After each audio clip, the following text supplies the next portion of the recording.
Nu tai gerą dieną. Hello everyone! Praeitam epizode, kaip ir pasistatėm motorą, pasistatėm dėžę, susivirinom tiltelį, susitvarkėm lonžeroną, o dabar įsiskleidėm elektrą, ieškosim, kas man nebereikalinga, man kaip ir nebereikės skydelio, jį irgi šalinsim, toliau nebereikės ABS bloko, durų provodkę visą irgi išsikarpo, langai irgi nebereikalingi, tai tam kartui tiek, važiuojam dirbti.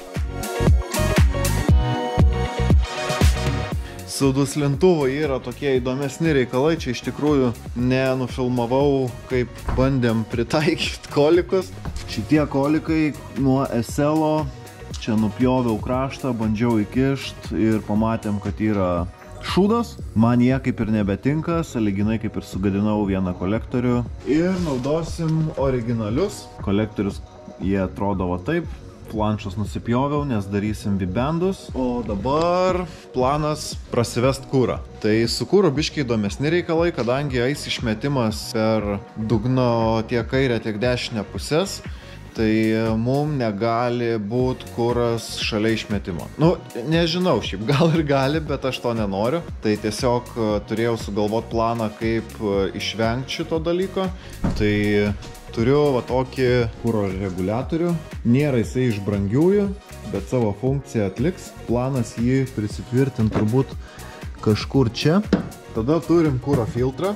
Paprastas realiai kuro filtras ant 8 mm diametro. Jį statysim greičiausiai. Aišku, čia dabar tas plastikas biški trukdo, bet jisai kažkur eis čia. O dabar esminė dalis, tai kaip vesim kūrą. Turiu tefloninės armuotas žarneles. Jeigu kažkas jau esat susidūrę, turbūt įsivaizduojat, kodėl jos yra armuotos ir kodėl yra jos tefloninės. Tai teflonas dėl benzo, armuotos, kad būtų apsaugotos. Ir planas yra jas pastatyti kažkur čia salone. Visa mintis tokia, kad sujungimai pagal reglamentą galimi tik tai prie firewallų. Tai pačios žarnelės yra jau padarytos kaip gaminys, o čia ir ten per firewallą reiks prasigręžti, bandysim kurą pasijungti per saloną.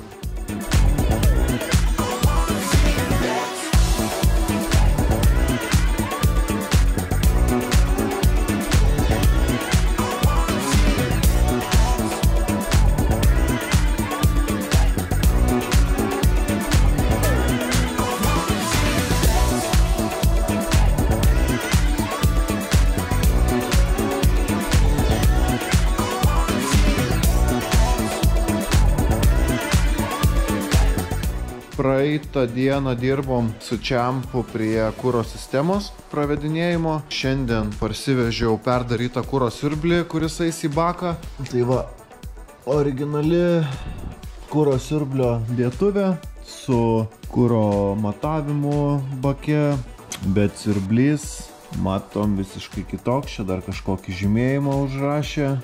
Pats siurblys visas matom tik tai korpusas paliktas, į vidų įmontuotas jau kitas siurblys. Ir ačiū Doviui, kuris atsiuntė man originalų vamzdelį kuro, kuris eis į kuro slėgio reguliatorių ir į reilą. Kad nereiktų nieko per naują gimdyti ir galvoti, vat originalus senalo kuro vamzdelis. Toks darbų planas nusivalyti kiek įmanoma baką, nes jisai čia baisus apdulkėjęs per laiką stovėjęs. Ir įsidėti siurblį ir tada grūst ten į apačią. Tai reiks turbūt dar kartą prisidėti panelę, pasižiūrėti kaip čia kas stovi.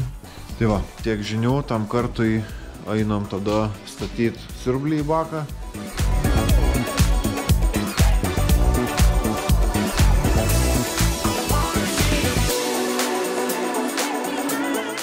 Tai šioks toks update'as, originali žarnelė į reilą, kadangi jinai yra armuota ir su teflonu, aš labai nenoriu jos spausti hamutu, tai panašu, kad tiesiog šitą visą grožį bandysiu nusivežti, kas man darė vamzdelius. Ir labai tikiuosi, kad tokį angaliuką turės ir man padarys naują tokį vamzdelį. Toliau kaip ir matėt, bako įdėjimo procedūra nėra labai lengva, nes aišku, gal būtų lengviau, jeigu tai daryčiau ne vienas, bet yra kaip yra. Bandysiu kažkaip pasistatyti pagaliau į vietą baką. Nu tai kovojom ir sukovojom. Pagaliau bakas vietoj. Kuras beveik pajungtas. Turiu vienintelę dilemą. Toliau bolimienė pasistačiau pedalus. Kažkas matos. Tai prasivedžiau sankabos vamsdelį ir pasijungiau į sankabą. Čia eina originalus Bembo vamsdelis, greita jungtis. Ir nuvažiuojam čia ir jungiam į žarnelę į originalią Merso sistemą realiai. Bakas vietoj, pritvirtintas. Čia viskas kaip ir ok, stabdžiai į galo pravesti, matau, veržliavo bako reikės daveršt. Tada reikėtų ir reduktorių išsiimt.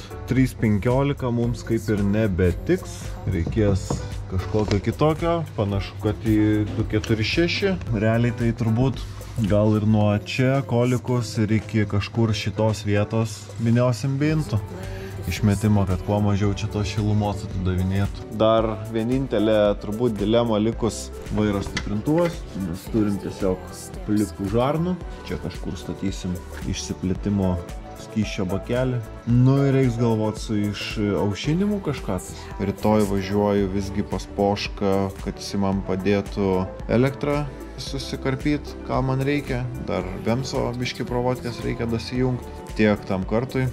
Važiuoju namo ilsėtis, pasimatom kitą dieną. Gavom siuntą, dabar bandysim atidaryti. Labai jau kaip ir įtariu, ką mes čia gavom.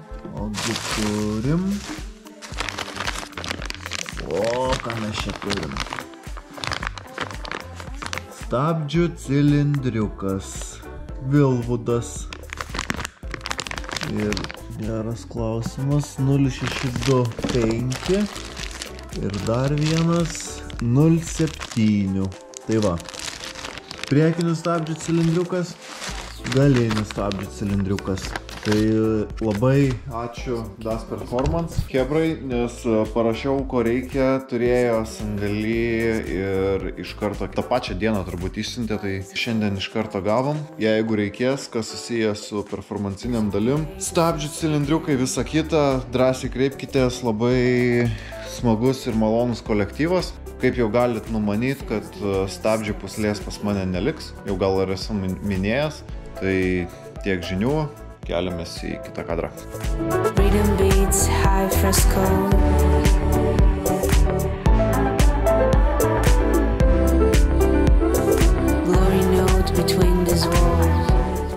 Tai vadinasi, švaistiklis pasakė...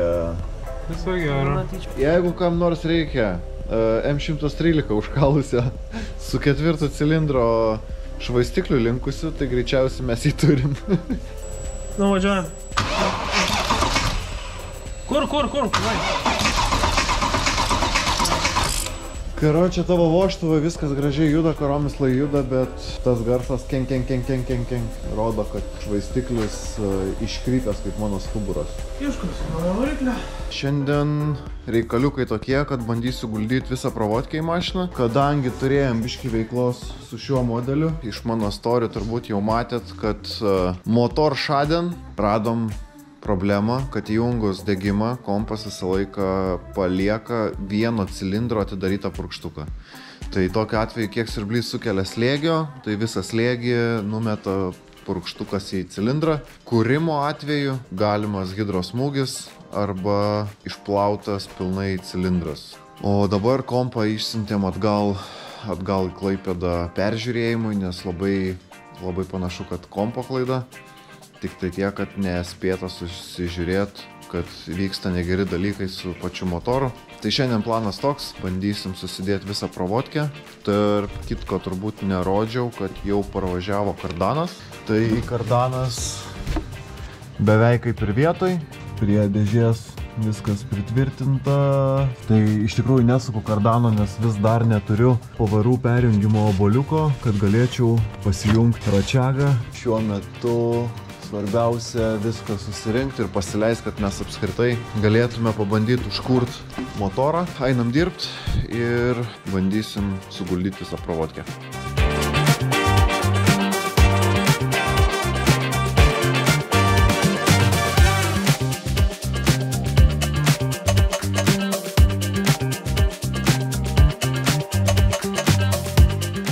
Trumpas update'as. Bolimienė išsimėčiau visą pravodkę, kur kas kaip turės nueit. Planas buvo susigalvoti, kaip prisitvirtinti originalią saugiklinę. Kažkaip nenorėjau kažko naujo daryti. Dar išsimetė labai nemažai visokių laidų, kas buvo nebereikalinga. Tai komforto blokas išsimetė, nes nebėra langų valdymo.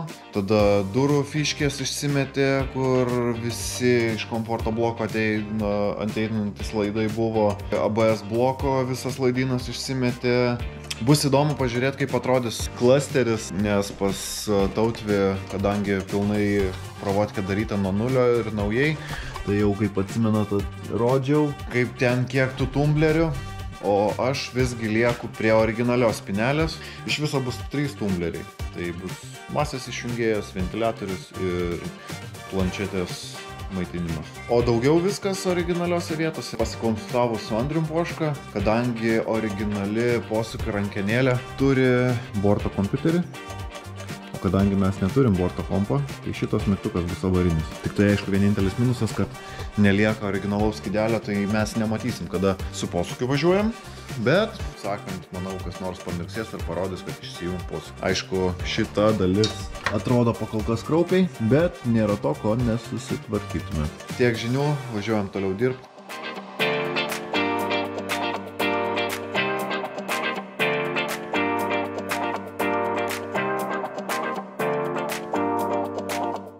Maždaug pravodkės liko taip. Ten susijungt visą Vemsą pravodkę prie pagrindinės pravodkės. Pasistatom čia Vemsą, išsinešam patį kompo laidyną ir tada viską gražiai suštrabuojam. Šitus visus pasijungsim. Čia pliusai. Tai viską reikės susijungti su šičia. Ir greičiausiai tą saugiklinę kažkur tais bandysim čia irgi palikti. Dirbam toliau.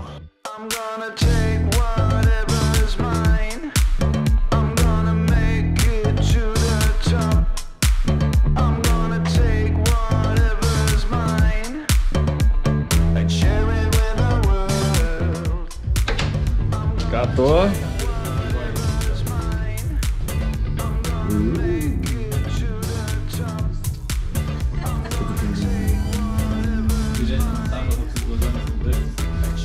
Work in progress.